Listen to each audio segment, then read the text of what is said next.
guys, Dr. Decks here. We are finally on scene on Lake Tapps, Washington. We have been waiting for 4 months to be able to get this building permit going.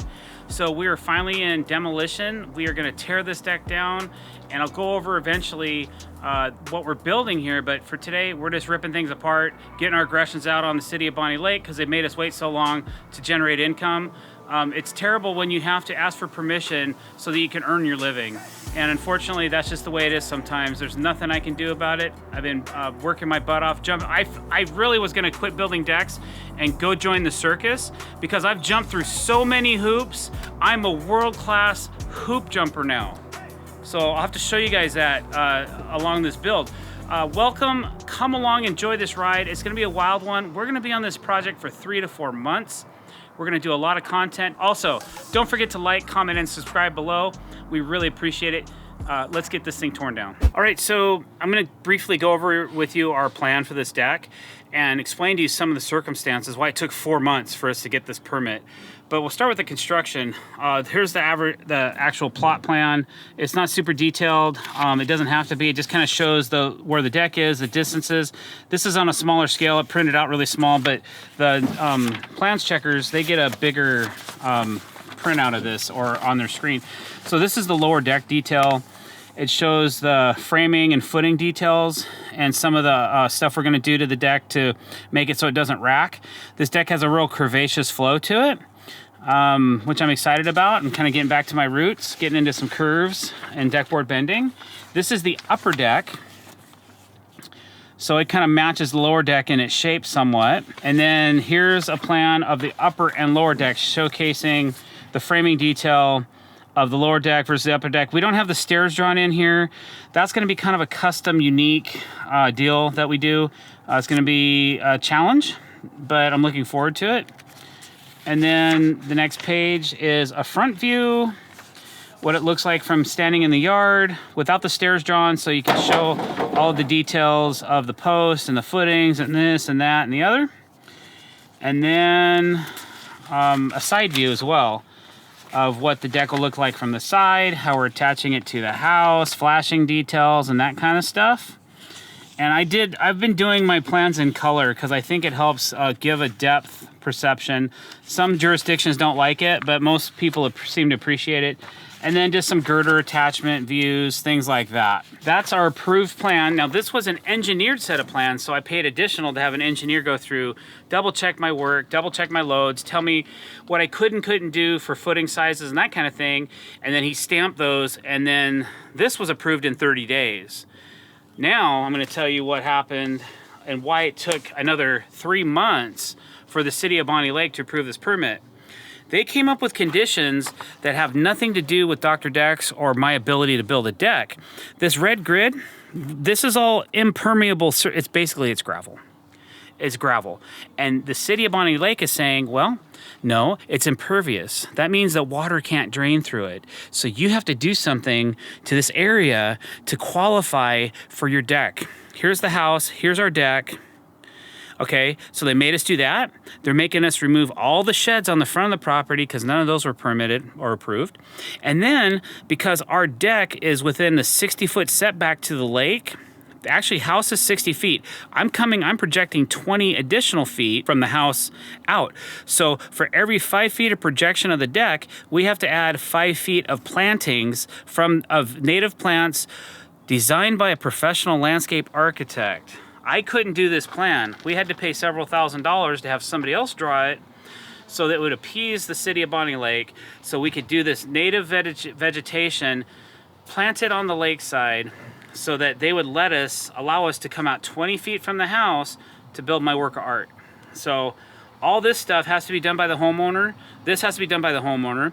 They're also making her blockade right here so that nobody can drive down to the lake and use it as a boat launch. Even though there's a boat launch on the right of us and a boat launch on the left of us on personal properties, they will no longer allow this client, my client, this resident, to use her boat launch, even though it's a boat launch, and you can film it. There's a boat right there, and there's a boat right there. So I don't see the fairness on that at all. They're trying to get the laws changed right now, but we didn't want to wait. And thank goodness we didn't, because I would have been waiting 8 months to build this deck. And then, so those are the conditions that we had to comply with. And then there's just some planting information, types of plants, types of trees that should be planted, and all that stuff. And then that's gonna be monitored for the next 4 years. The city's gonna monitor to make sure these plants stay along the bed of the lake for the next 4 years. Once a year, they have to comply with a registered landscape company to come out and verify that all these plants are still installed in the ground. So those were the challenges. That's why we've had such an issue with this particular project. It's forced regulation. I don't agree with it, but at least I'm tearing down the old deck and I'm able to build my deck. So that's the main thing, and that's why you guys are watching this. And don't forget to click that subscribe button just for all the hard work I've had to do to get us to this point.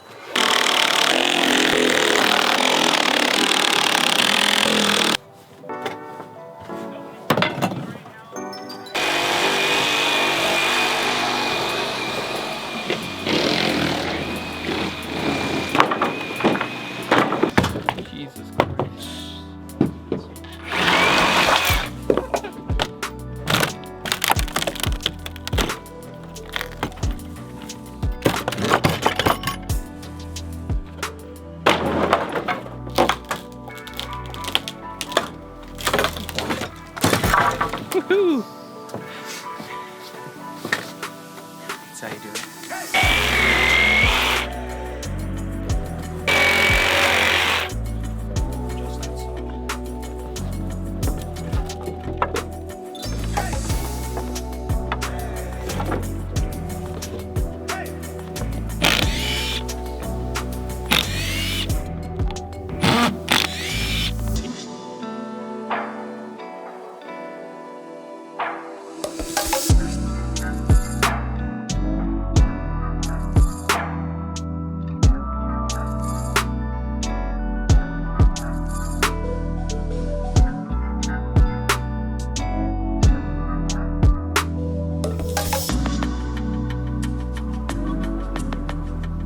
All right, so, you know, we come across a lot of really interesting methods of construction in our travels. And this house is no exception to that rule.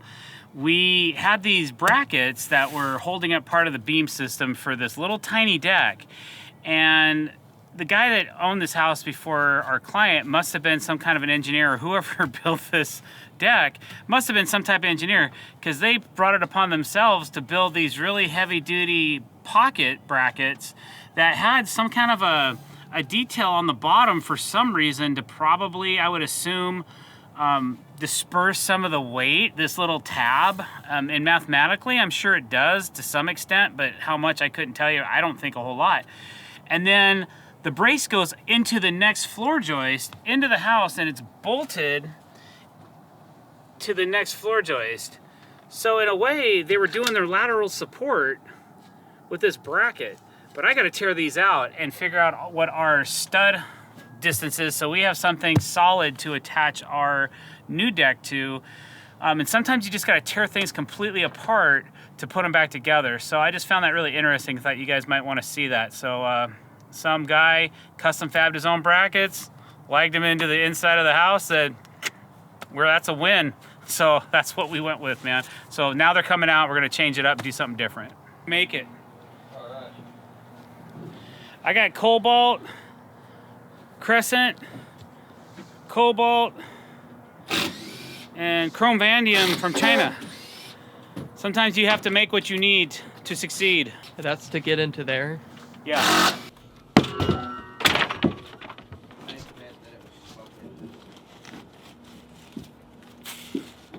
Is that the forbidden cotton candy? Yeah. Sure.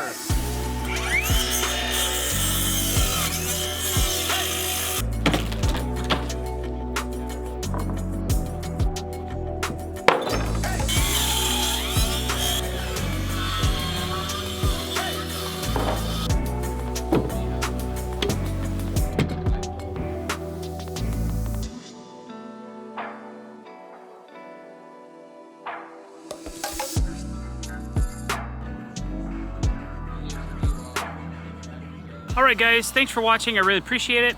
If you like what you saw, don't forget to hit that subscribe button, comment below, and hit the bell icon if you want to be notified every time we're putting out fresh content. Tomorrow, we're just going to keep ripping this deck down, and then Friday, we're going to do a little excavation and start digging some holes for our footings. Don't forget to comment below. Appreciate it. Have a great day. Hey!